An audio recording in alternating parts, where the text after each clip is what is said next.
하나님의 말씀 우리가 함께 나누겠습니다.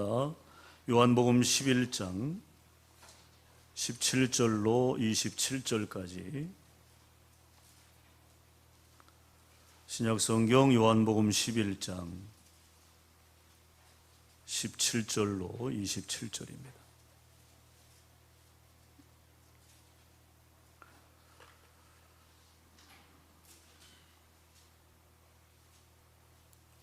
우리 다 같이 읽겠습니다. 예수께서 와서 보시니 나사로가 무덤에 있은 지 이미 나흘이라. 베다니는 예루살렘에서 가깝기가 한 오리쯤 되매 많은 유대인이 마르다와 마리아에게 그 오라비의 일로 위문하러 왔더니 마르다는 예수께서 오신다는 말을 듣고 곧 나가 맞이하되 마리아는 집에 앉았더라.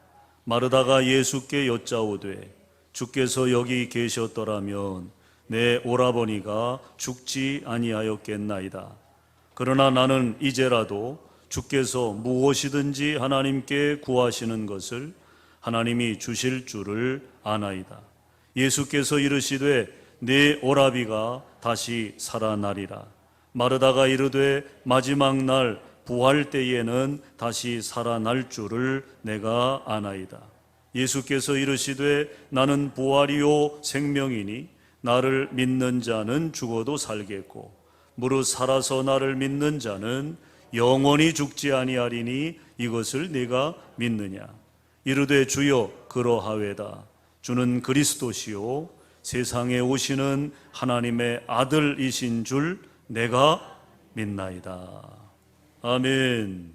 주시기 바랍니다. 자, 우리 옆 사람과 인사 나눌 텐데요. 믿음은 불가능을 가능케 하는 힘입니다. 그렇게 좀 인사 나누시죠. 믿음은 불가능을 가능케 하는 힘입니다. 믿음으로 승리합시다. 이렇게 인사하세요. 네, 우리 영상으로 예배 드리시는 분들도 그렇게 가족과 함께 인사하시면, 뭐 혼자 예배를 드리시는 분은 성령과 함께 하시면 되겠습니다.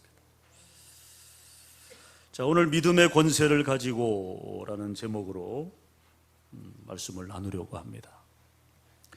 사랑하는 사람을 또 가족을 사별해야 하는 고통은 누구나 피할 수 없는 것이면서 인간이 감내해야 할 가장 큰 슬픔일 것입니다. 지난주에 그 충북연회로부터 문자를 받았는데 우리 옆지방이죠. 충주 서지방 아무개 목사님의 사모님이 하나님의 부름을 받으셨다 하는 부고의 소식이었어요. 그래서 저는 뭐 좀 나이가 많으신 우리 사모님이 돌아가셨나 보다, 하나님의 부름을 받으셨나 보다, 그렇게 생각을 했는데 그 서지방 목사님을 만나서 이야기를 들어보니까 그게 아니더라고요.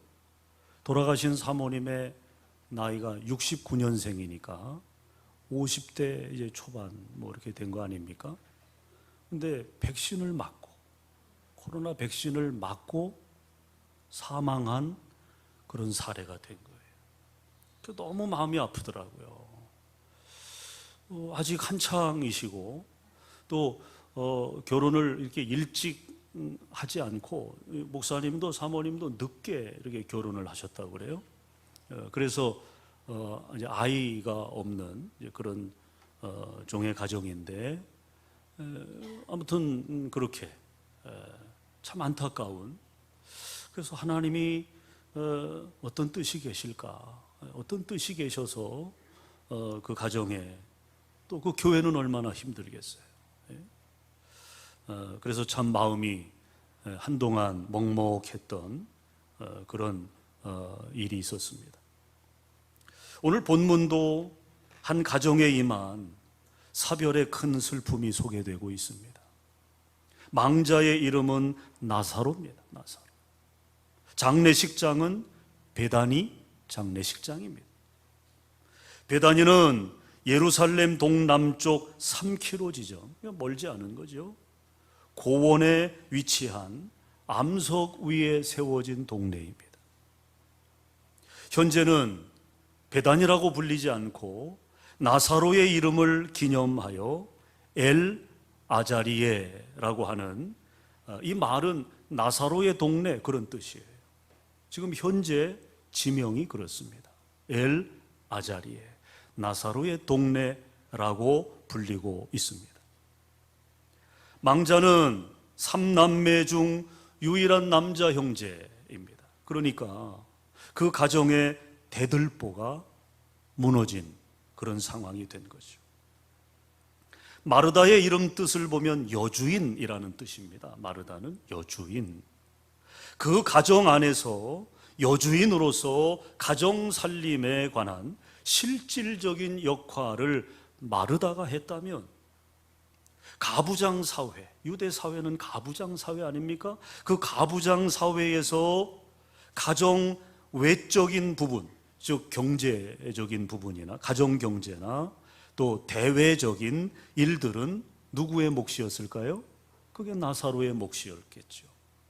남자로서, 남자 형제로서 그 가정에 이제 부모가 언급되지 않은 거 보면 아마 일찍 그렇게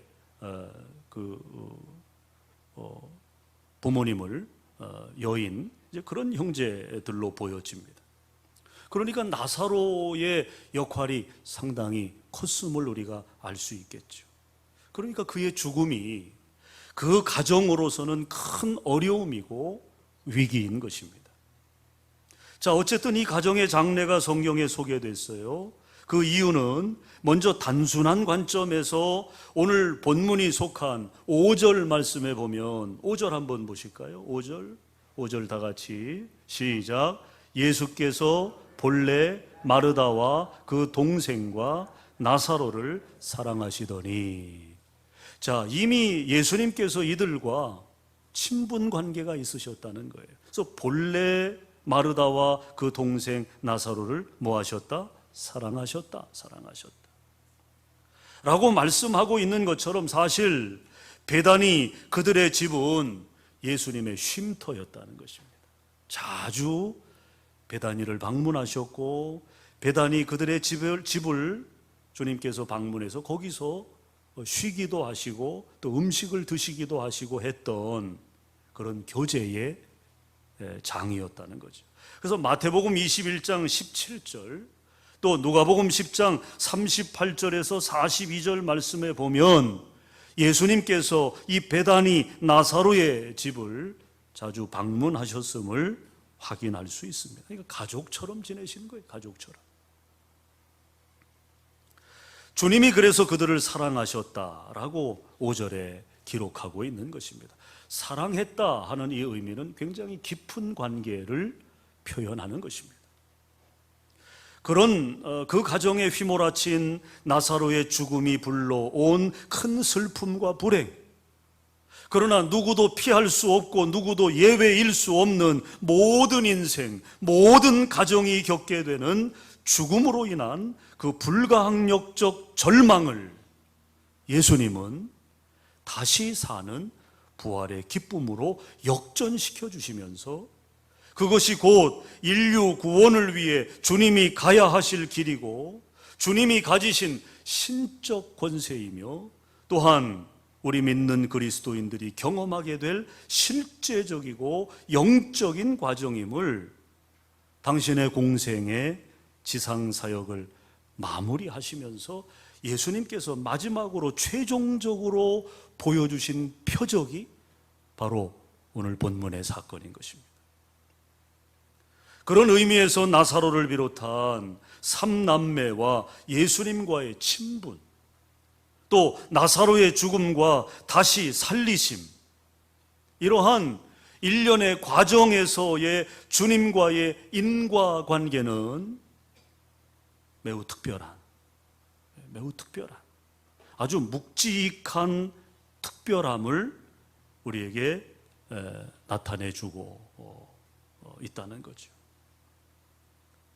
그리고 제자들은 무지하여 미처 깨닫지 못한 주님의 십자가 지심의 의미를 앞서 깨달은 3남매 중에 누굽니까? 마리아죠.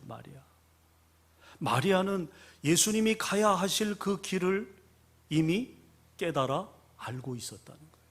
주님의 십자가의 길, 인류 구원을 위하여 주님께서 당하셔야 할 그 십자가의 고난을 마리아는 미리 알고 있었던 거죠. 그래서 인류 구원을 위한 예수님의 십자가의 죽으심을 준비하며 마리아가 어떻게 했습니까? 지극히 비싼 향유 옥합을 깨뜨려 그것을 주님의 발에 붓고 자신의 머리털로 주님의 발을 닦는 겸손. 이보다 더한 겸손이 있을까요? 여인의 머리카락은 상당히 소중하고 상징적인 의미가 있는데 그 머리칼로 예수님의 발을 닦았다는 것입니다. 인간으로서 그녀가 할 수 있는 최고의 퍼포먼스였죠. 주님이 거기에 감동을 받으셨어요. 얼마나 귀하고 복된 일입니까? 우리는 이런 결말을 보면서 왜 주님께서 그들을 사랑하셨는지, 왜 그들과 주님께서 가깝게 지내셨는지 어느 정도는 이해하게 됩니다. 예수님의 공생애에 있어서 그들은 중요한 역할을 했다는 거죠. 그리고 이 마리아의 겸손, 이것은 후대에 주님을 믿고 따르는 그리스도인 된 삶에 있어서 주님을 어떻게 섬겨야 하는지에 대한 그 태도의 본을 우리에게 보여주신 주님의 히든 카드, 가장 좋은 예라고 여겨집니다. 우리도 어떻게 주님을 섬겨야 합니까?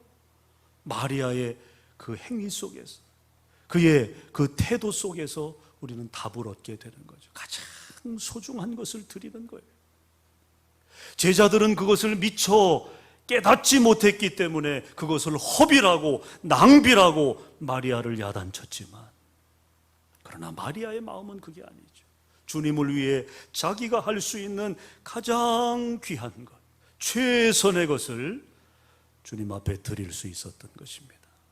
우리도 그런 마리아의 모습을 본받아야 될 줄로 믿습니다.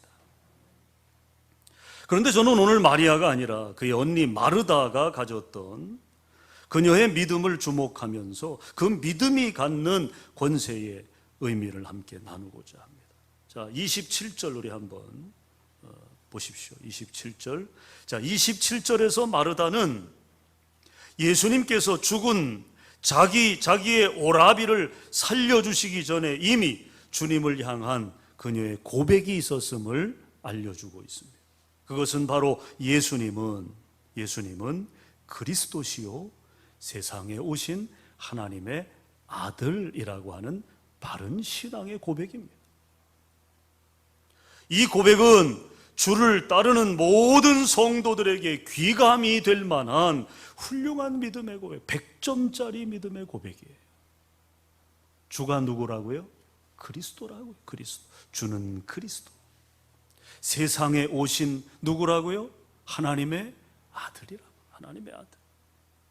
자, 한번 따라합시다. 믿음 안에는 권세가 있습니다. 여러분, 그렇습니다. 믿음의 고백이 중요한 이유는요, 그 안에 권세가 있기 때문에 그렇습니다. 오늘 이 마리아의 고백 속에는 권세가 있는 거예요. 그녀가 품고 있는 그 믿음을 통한 권세가 그녀 안에 있는 것입니다. 이제 오늘날 우리 역시 주님을 어떻게 믿고 따라야 하는지, 오늘 본문에서 만나는 마르다의 신앙 고백을 통해 좀 더 깊이 살펴보고자 합니다. 먼저 예수는 그리스도이심을 인정하는 것입니다. 따라합시다. 예수는 그리스도시다. 자, 우리 27절 한번 읽겠습니다. 다 같이 시작. 이러므로 주여 이르되 주여 그러하외다. 주는 그리스도시요 세상에 오시는 하나님의 아들이신 줄 내가 믿나이다. 내가 믿나이다. 여기 주는 그리스도라고 했어요. 여러분, 이 그리스도라고 하는 말의 뜻이 뭡니까? 기름을 붓다, 그런 뜻이. 그리스도가 뭐라고요? 기름을 붓다. 기름을 붓다. 이 말은 크리오라고 하는 말에서 유래된 말입니다. 이 말은 예수님에게만 적용되는 고유한 칭호입니다. 다른 사람에게 사용할 수 없습니다. 사용해서는 안 됩니다. 또 같은 의미로 사용된 구약적 용어가 있죠. 우리에게 익숙한 메시아입니다. 메시아. 그리스도, 메시아, 같은 의미예요. 같은 의미.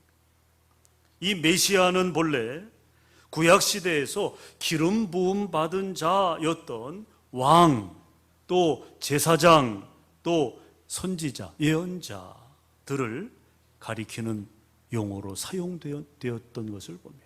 왕을 메시아라고 그랬어요. 제사장을 메시아라고 했습니다. 선지자를 메시아라고 그렇게 칭했던 것을 봅니다. 따라서 그 의미를 예수님과 연결해 보면 예수를 그리스도라고 우리가 고백하는 그 이면에는 예수님을 절대 군주제에서의 왕처럼 섬겨야 한다는 거예요. 왕처럼 섬겨야 한다. 여러분, 이 절대 군주제에서의 왕은 뭐 무소불위의 권력 아닙니까? 왕의 명령이면 못할 게 없는 거고 안 될 게 없는 거고, 예? 아주 절대적인 힘을 가진 존재가 이 군주제에서의 왕의 역할이죠. 왕의 역할. 그러니까 예수님을 우리가 왕처럼 섬겨야 한다, 그런 말이에요. 또 주님의 대제사장적 중보를 의지해야 한다. 구약의 대제사장의 역할은 중보자의 역할이었어요. 백성들과 하나님 그 사이에서의 중보자적인 역할을 했습니다. 그래서 그들의 백성들의 죄를 사하는, 하나님께 고하여 사하는 그런 중보자 역할. 그러니까 주님을 대제사장적 중보자로 그렇게 의지해야 한다는 의미가 바로 그리스도, 그 메시아라고 하는 의미 속에 담겨져 있다는 거죠. 또 주님의 말씀을 구약시대 선지자들의 말씀과 같이 하나님의 말씀으로 여기고 그 말씀에 순종해야 한다는 의미가 거기에 내포되어 있는 것입니다. 선지자의 말은 절대적인 권위를 가졌죠. 왜냐하면 하나님께서 선지자를 통해서 말씀하셨기 때문입니다. 그러니까 선지자의 말을 들어야죠. 듣지 않으면 죽음이니까. 예수님의 말씀을 그렇게 받아들여야 한다는 거예요. 여러분, 유대주의자들은 예수님을 인정하지 않았죠. 하나님의 아들로 인정하지 않았잖아요. 그저 선지자의 한 사람으로 그렇게 취급하지 않았습니까? 나사렛에서 무슨 선한 것이 나겠느냐? 예수님을 깎아내리고 예수님의 영적 권위를 인정하지 않았잖아요. 그래서 오늘 요한은 그런 예수님의 영적인 권위를 우리가 메시아로 인정하면서, 그리스도로 인정하면서 그분이 가지고 있는 왕권과 또 제사장, 대제사장으로서의 중보와 그리고 선지자로서의 말씀의 권위를 우리가 인정해야 한다라고 하는 것을 강조하고 있는 것이죠. 사랑하는 여러분, 여러분은 참으로 예수님을 만왕의 왕으로 섬기며 살고 있습니까? 또 그 중보적 속죄의 사역을 우리가 의지합니까? 우리가 여러분 기도할 때 누구의 이름으로 기도합니까? 예수님의 이름으로 기도하죠. 예수님의 이름. 그 예수님의 이름으로 기도하는 그 의미가 뭐예요? 우리의 모든 기도의 중보자는 예수님이십니다 하는 고백이거든요. 우리가 그저 형식적으로, 그저 하나의 기도의 그 순서상 하나의 틀 안에 그저 요식 행위처럼 그렇게 예수님 이름을 우리가 언급하는 것이 아니라 우리가 드리는 그 모든 기도의 중보자는 오직 예수님이십니다 라는 그 고백을 우리가 그 기도 가운데 담는 거죠. 또 하나님의 뜻을 따르는 성숙한 이스라엘 백성들이 그러했듯이 그 가르침을 절대적으로 받아들이고 거기에 순종하며 살고 있느냐는 거죠. 우리는 이 물음에 주저없이 답을 할 수 있어야 합니다. 예, 주님은 만왕의 왕이십니다. 나에게 주님은 만왕의 왕이십니다. 주님은 중보자로 내 모든 죄를 속량해 주시고 또 내 모든 기도의 중보자가 되십니다. 우리가 고백할 수 있어야죠. 또 주님의 말씀, 주님의 가르침을 우리가 절대적으로 순종하여 받아들이고 그 말씀대로 살아가고자 하는 노력과 애씀이 우리 안에 있어져야 하는 것입니다. 만약에 여러분 그렇지 않으면 그는 주님을 기름 부음 받은 자로 그리스도로 인정하지 않는 거예요. 인정하지 않는 거예요. 오늘 본문에서 마르다의 신앙 고백의 위대함은 바로 거기에 있는 것입니다. 예수를 그리스도로 믿었다는 거예요. 그리스도로. 예수를 그리스도로. 유대 종교 지도자들, 수많은 유대 교인들이 예수님을 인정하지 않았어요. 그리스도로 인정하지 않았어요. 하나님의 아들로 인정하지 않았어요. 그런 분위기, 그런 환경 속에서 마르다가 주님을 그리스도로 고백했다고 하는 이 사실은 특별함을 갖는 것입니다. 특별함을 갖는 거죠. 마르다의 믿음이 얼마나 성숙한 믿음이었는가를 우리에게 확인시켜 주는 것입니다. 복음성가 중에 내 안에 사는 이라고 하는 그런 제목의 복음성가가 있습니다. 가사가 우리에게 주는 의미가 있는데 제가 한번 부르겠습니다.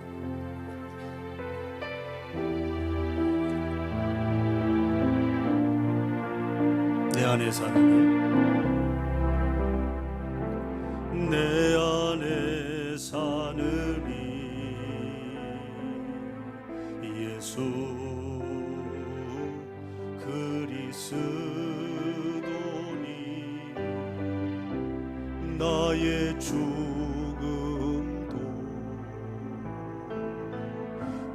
유익함이라.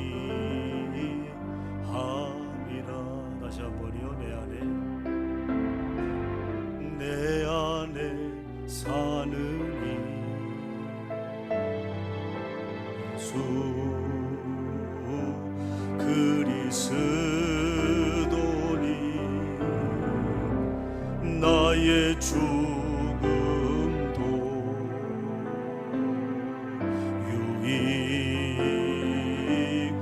유익함이라. 나의 왕 내 노래 내 생명 또 내 기쁨 나의 힘 나의 지금 내 평화 나의 주. 우리 같이 합시다. 내 안에 사느니 믿음으로 고백하세요. 예수 그리스도니 나의 죽음도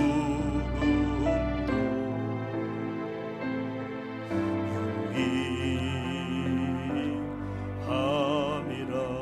아멘. 여러분, 마르다의 예수는 그리스도라고 하는 그 고백 속에는 바로 이런 내용이 담겨져 있는 것입니다. 주님이 나의 왕이십니다. 주님이 나의 노래이시고 주님이 내 생명이시고 주님이 내 기쁨이십니다. 나의 힘이시고 나의 검이시고 내 평화이십니다. 바로 그 고백이 담겨져 있는 거예요.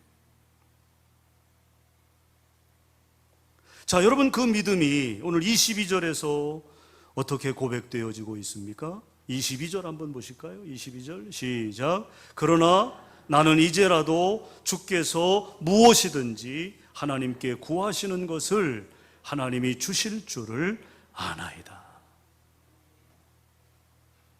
주님이 하나님께 구하는 것이 무엇이든 주님의 구하심을 통해서 하나님의 응답이 이루어질 것을 나는 믿는다. 이게 여러분 마르다의 믿음이고 그 믿음을 통한 권세라고 하는 거죠. 모든 것을 하나님이 주신다. 할렐루야. 자, 여러분, 마르다의 이 고백은 죽은 오라비 나사로가 다시 살아날 수 있다는 믿음과 확신에 찬 고백은 아니었습니다. 거기까지는 미치지 못했어요. 단지 이 마르다의 이 고백은 그녀가 가지고 있는 믿음의 기본을 전제한 고백으로 보여집니다. 여러분, 사실상 이미 생물학적으로 숨이 끊어진 사람, 지금 나사로는 죽었잖아요. 지금 죽어서 며칠이 됐어요? 4일이나 됐어요. 팔레스타인 땅은 무덥습니다. 무더워요. 그러니까 시체가 금방 부패하게 됩니다. 벌써 사흘이 됐으니까 이미 썩어서 냄새가 진동을 했을 겁니다. 생물학적으로 이미 숨이 끊어졌고 이미 부패가 진행된 상황에서 냄새가 코를 찌르는 그 상황에서 다시 살아난다? 이거는 그때나 지금이나 사실 믿을 수 없는 일이죠. 예? 믿을 수 없는 일이죠. 그런데 그 어려운 것을 주님은 하신다는 거예요. 있습니까? 불가능한 것을 주님은 하시는 거예요. 오늘 예수님은 나사로의 부고를 듣고 이틀이나 지체하셨어요. 의도적으로 지체하셨어요. 그들을 사랑하셨고 그들과 친분이 있었기 때문에 나사로의 죽음의 소식을 듣고 주님이 바로 달려가실 수도 있었겠지만 이틀이나 지체하신 이유는 뭡니까? 불가능한 것이 어떻게 주님의 능력으로 가능해지는 것인가를 많은 이들에게 보여주기 위해, 표적으로 삼기 위해 주님은 의도적으로 지체하셨던 것을 봅니다. 어쨌든 마르다의 믿음은 죽은 오라비가 살아날 수 있다는 그런 믿음은 아니었어요. 그 수준에는 이르지 못했어요. 그러나 주님은 비록 겨자씨만한 작은 것이라 할지라도 그것이 주를 향한 믿음이면 그것을 뻥 튀기셔서 그 역사를 이루시는 줄로 믿으시기 바랍니다. 작은 겨자씨만한 믿음, 그 믿음이 우리 안에서 발견되어지면 주님은 그 믿음을 통해서 상상할 수 없는 놀라운 역사를 이루신다는 거예요. 이루신다는 거예요. 제가 어렸을 때 동네 주기적으로 뻥튀기 장사가 왔어요. 뻥튀기 장사가. 그러면 그날은 동네 아이들이 거기에 그 마당에 다 모여가지고 진을 치고 있습니다. 어린 마음에 그게 얼마나 신기합니까? 뻥 하면 요만했던 쌀알이 이만큼은 아니구나. 아무튼 몇 배로 커져서 나오잖아. 예? 옥수수가 조만한 옥수수가 커져가지고 나오잖아. 먹으면 또 맛있고. 이게 뻥 하면은 이게 또 사방으로 튀어나가는 게 있어요. 그거 주워 먹으려고 뛰어들고 싸우고. 우리 동네만 그랬습니까? 예? 아마 여기도 마찬가지였을 거예요. 여기도. 그런 재미가 있었어요. 제가 어렸을 때만 해도. 우리 어린 시절은 그런 재미가 있잖아요. 예? 뭔가 어떤 특별한 그런 일이 벌어지면 동네 아이들 뭐 다 모여가지고 말이에요. 그랬던 어린 마음에 그게 참 신기했어요. 작은 게 어떻게 저렇게 커져서 나오나. 겨자씨는 여러분 정말 참깨알보다도 조금 작아요. 그 작은 겨자씨만한 그 믿음만 있어도 하나님은 산을 명하여 산을 옮길 수 있다고 말씀하죠. 불가능을 가능케 하는 놀라운 역사가 바로 그 믿음 안에 있는 거죠. 믿음의 권세죠. 믿음의 권세. 오늘 여러분 안에 그 믿음이 있기를 주의 이름으로 축원합니다. 그러기 위해서는 예수를 그리스도로 인정해야 한다는 거죠. 그 다음에 두 번째, 마르다의 신앙 고백이 주는 또 하나의 의미는 예수님은 이 세상에 오신 성자 하나님의 아들임을 인정하는 것입니다. 자, 27절 우리가 읽었는데 거기 보면요, 세상에 오시는 하나님의 아들, 그렇게 되어 있죠. 세상에 오시는 하나님의 아들. 자, 여기서 말하는 세상, 주님이, 하나님의 아들인 주님이 인간의 몸을 입고 오셨는데 어디로 오셨느냐 하면 이 세상으로 오셨다는 거예요.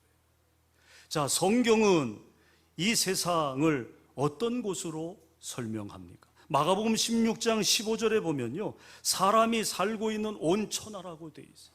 온천하. 그러니까 사람이 살고 있는 이 세상을 성경은 세상으로 규정하고 있는 거죠. 인간 세상, 인간 세상. 또 하늘과 대조되는 땅, 하늘이 있고 땅이 있잖아요. 이 세상을 하늘과 대조되는 땅으로 성경은 설명합니다. 또 하나님과 원수 관계에 놓여 있는 영역으로 세상을 규정하죠. 죄로 가득한 영역입니다. 그렇게 성경은 세상을 규정하고 있습니다. 바로 그 세상으로 예수님이 인간의 몸을 입고 오셨다는 거예요. 자, 27절 본문에 오시는 그랬죠. 세상에 오시는, 이 오신다라고 하는 이 말의 헬라어를 보면 에르코마이라고 하는 단어인데, 이 말을 의역하면 하나님의 영적 임재를 뜻하는 말입니다. 하나님이 오신다는 거예요. 하나님이 오신다. 하나님의 영적인 임재를 뜻하는 말입니다. 예수님은 하나님의 전권 대사로 하나님 나라로부터 하나님과 원수된 세상 군왕이 다스리고 인간이 사는 죄가 관영한 세상 속으로 들어오심을 말하는 거예요. 들어오심. 마르다는 그것을 지금 믿고 있는 것입니다. 하나님의 아들인 예수님께서 인간의 몸을 입고 지금 이 땅에 오셔서 내가 그 주님을 보고 있다고 마르다는 믿고 있는 거죠. 받아들이고 있는 거죠. 동정녀 마리아를 통해 성육신 하셨음을 의미하는 것입니다. 여러분, 그런데 예수님 동시대에도 물론이고 2000년이 지난 지금도 그 사실을 믿지 못하고 꾸며낸 이야기로 혹은 신화로 돌리는 자들이 얼마나 많아요. 예수님의 성육신 사건은 하나의 신화다. 꾸며진 이야기다. 지금도 그렇게 생각하는 사람들이 얼마나 많은지 몰라요. 그러므로 오늘 본문의 마르다의 고백은 우리가 이러한 그릇된 주장에서 벗어나서 온전히 그리스도의 성육신을 믿어야 함을 보여주고 있는 것입니다. 여러분, 우리가 아무리 열심히 믿은들 뭐 하겠습니까? 바로 믿지 않으면 오히려 적 그리스도에게, 마귀에게, 사탄에게 속아 멸망을 초래하는 불행한 인생이 될 수밖에 없는 것입니다. 그래서 사도 요한은 요한 1서 4장 15절, 스크린 준비됐을 텐데 한번 우리 보겠습니다. 사도 요한은 이렇게 말씀했어요.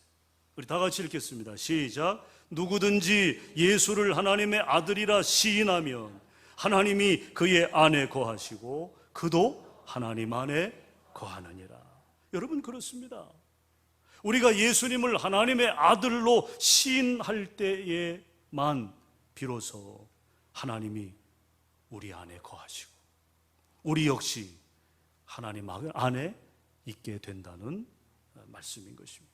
다시 말해서 이 말씀의 의미를 확대하면 믿음은 내 안에 하나님을 거하시게 하실 뿐만 아니라 하나님 안에 있는 능력, 권세를 사용할 수 있는 권한을 갖게 된다는 거죠. 이게 믿음이 우리에게 주는 유익인 것입니다. 믿음을 통해서 하나님이 내 안에 거하게 하신다. 또 하나님 안에 있는 능력, 권세, 그것을 우리가 사용할 수 있는 권한을 갖게 한다. 그러니까 여러분, 이 믿음이 얼마나 대단한 것입니까? 그래서 요한복음 15장 7절 또 스크린 보시고요, 우리 같이 읽습니다. 시작. 너희가 내 안에 거하고 내 말이 너희 안에 거하면 무엇이든지 원하는 대로 구하라. 그리하면 이루리라. 여기 이루리라, 이 말은 기노마이라는 단어인데 이 말의 뜻은요, 존재하게 되다, 생겨나다, 생산되다, 일어나다, 그런 뜻이에요.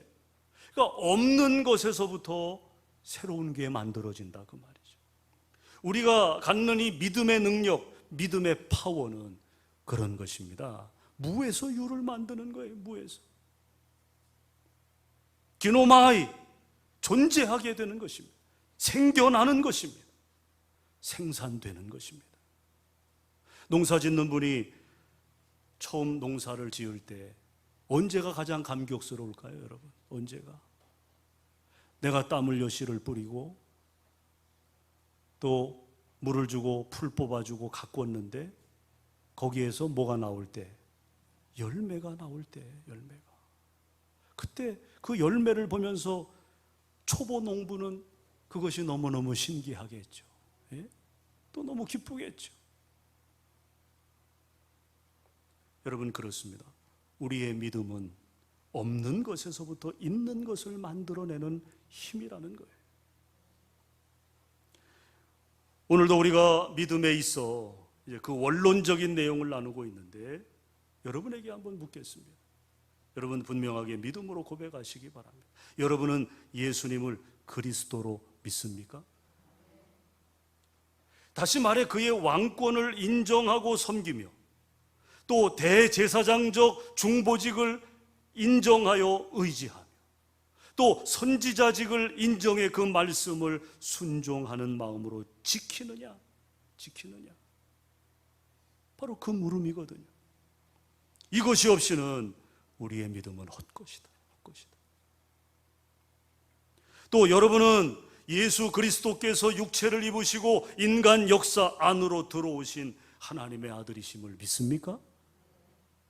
여러분, 이 고백이 불분명할 때 어떤 문제가 생기느냐 하면 요한일서 4장 2절 3절 거기 말씀해 보면 이로써 너희가 하나님의 영을 알지니 곧 예수 그리스도께서 육체로 오신 것을 시인하는 영마다 하나님께 속한 것이요 예수를 시인하지 아니하는 영마다 하나님께 속한 것이 아니니 이것이 곧 적그리스도의 영이니라. 그렇게 말씀하고 있어요. 성자 예수님의 성육신에 대한 믿음이 없다면 적그리스도의 영에 미혹받게 될 뿐만 아니라 그는 영원히 하나님께 속한 자가 될 수 없음을 우리는 분명히 명심해야 할 것입니다. 사랑하는 여러분, 우리의 믿음에는 권세가 있어요. 권세.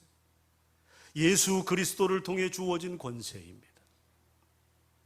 그 권세를 능력으로 바꿀 수 있는 유일한 방법이 있는데 그것은 기도예요. 여러분, 그렇습니다. 믿음으로 얻은 권세를 기도를 통해 사용하는 것, 그것이 하나님의 룰인 것입니다. 여러분, 내가 가지고 있는 것과 그것을 사용하는 것은 엄연히 다른 문제입니다. 가지고 있으면 뭐예요? 그것을 사용해야죠. 사용해서 내게 유용하게 쓸 수 있어야죠.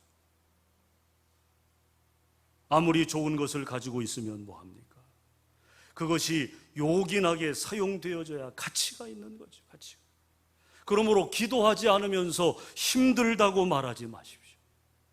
기도하지 않으면서 어렵다고 말하지 마십시오. 기도하지 않으면서 안 된다고 말하지 마시기 바랍니다. 하나님이 우리에게 주신 권세가 있음을 믿고 기도를 통해 그 능력을 사용하셔서 이 시대 복음의 증인으로서 다시 오실 주님의 구원의 길, 생명의 길을 예비하며 하나님께 영광 돌리는 복된 성도들이 다 되시기를 주님의 이름으로 축원합니다. 축원합니다. 기도하겠습니다.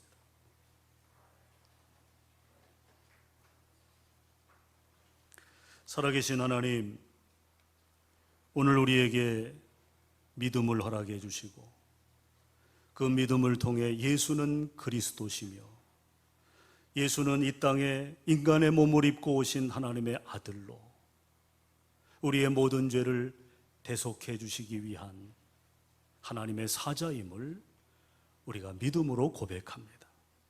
우리의 그 믿음의 고백 속에 하나님께서 숨겨놓으신 권세가 있사오니 그 권세를 사용하여 하나님의 거룩한 뜻을 이루고 작은 예수가 되어 이 세상을 변화시켜 나갈 수 있는 하나님의 일꾼들이 되게 하시옵소서. 주는 그리스도시요 살아계신 하나님의 아들입니다. 이 고백이 날마다 우리의 삶 속에서 고백되어지도록 성령께서 역사해 주실 건 믿사옵고 예수님 이름으로 간절히 기도합니다. 아멘.